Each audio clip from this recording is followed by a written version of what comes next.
ఏఎస్బీఎల్ వారి శ్రీరామనవమి కళ్యాణ మహోత్సవం సింగర్ సునీత గారి మధురగానంతో మార్చి 27 సాయంత్రం 5:30కు బుక్ మై షోలో మీ ఉచిత పాస్ ఇప్పుడే బుక్ చేసుకోండి.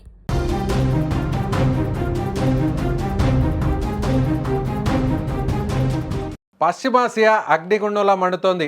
ఆకాశం నుండి బాంబుల వర్షం కురుస్తున్న వేళ సడన్గా అమెరికా అధ్యక్షుడు డొనాల్డ్ ట్రంప్ ఒక ఊహించని బాంబు పేల్చాడు. యుద్ధానికి 5 రోజుల విరామం అంటూ ప్రకటించడంతో అనేక అనుమానాలు కలుగుతున్నాయి. ఇరాన్తో యుద్ధానికి ట్రంప్ భయపడ్డా? అందుకే యుద్ధానికి బ్రేకులు వేశాడా అంటే అవుననే అంటుంది ఇరాన్. అయితే ట్రంప్ బ్రేక్ వెనకాల మహా విధ్వంసం ఉండబోతుంది అనేది మరో టాక్. 5 రోజుల బ్రేక్ అని ట్రంప్ నోటు నుండి మాట రాగానే టెహ్రాన్ వీధుల్లో సంబరాలు మొదలయ్యాయి. ఇరాన్ మిలిటరీ కమాండర్లు అమెరికాను చూసి బహిరంగంగా నవ్వుతున్నారు. వాళ్ల వాదన ఒకటే, అమెరికా అధ్యక్షుడు తమ క్షిపణుల దెబ్బకు భయపడ్డాడు, ఇరాన్ సైనిక శక్తి చూసి వణికిపోయాడు, అందుకే 5 రోజుల బ్రేక్ కోసం ప్రాధాయపడుతున్నాడు అని ఘాటైన ఆరోపణలు చేస్తున్నారు.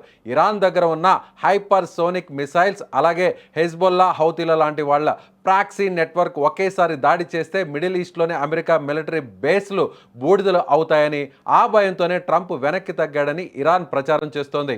ఇక ఇదే సమయంలో ట్రంప్ వెనకడుగు వేయడం వెనక మరో చర్య మొదలైంది. డొనాల్డ్ ట్రంప్ హిస్టరీ చూస్తే ఆయన వెనక్కి తగ్గే రకం కాదు, ఎదురు దెబ్బ కొట్టే రకం. డిఫెన్స్ నిపుణులు చెబుతున్న మాట ఏంటంటే ఇది భయంతో వేసిన బ్రేక్ కాదు, ఒక భయంకరమైన వ్యూహం. ఈ 5 రోజుల్లో అమెరికా ఏం చేయబోతుందో తెలుసా?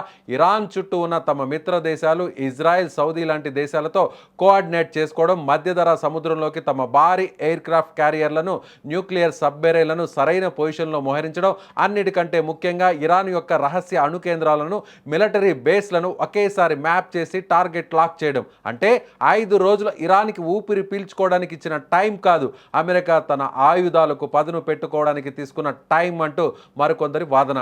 మరోవైపు ఈ 5 రోజుల కౌంట్ డౌన్ ఇప్పుడు ప్రపంచాన్ని నిద్ర లేకుండా చేస్తుంది. ఒకవేళ ఇరాన్ ఈ గ్యాప్లో ఓవర్ కాన్ఫిడెన్స్తో ఇజ్రాయెల్ మీద కానీ, అమెరికా బేస్ల మీద కానీ చిన్న దాడి చేసిన 6వ రోజు అమెరికా రిటాలియేషన్ ఊహకు అందని విధంగా భయంకరంగా ఉంటుంది.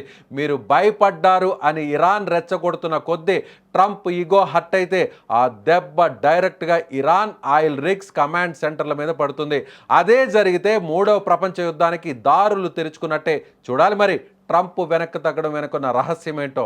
మీకేమనిపిస్తుంది? నిజంగానే ట్రంప్ వెనక్కి తగ్గడా, లేదంటే మరింత ముందుకు వెళ్ళడం కోసమే ఒక వ్యూహాత్మకమైనటువంటి స్టేట్మెంట్ అనుకుంటున్నారా? అయితే మీ అభిప్రాయాన్ని కామెంట్ రూపంలో తెలియచేయండి.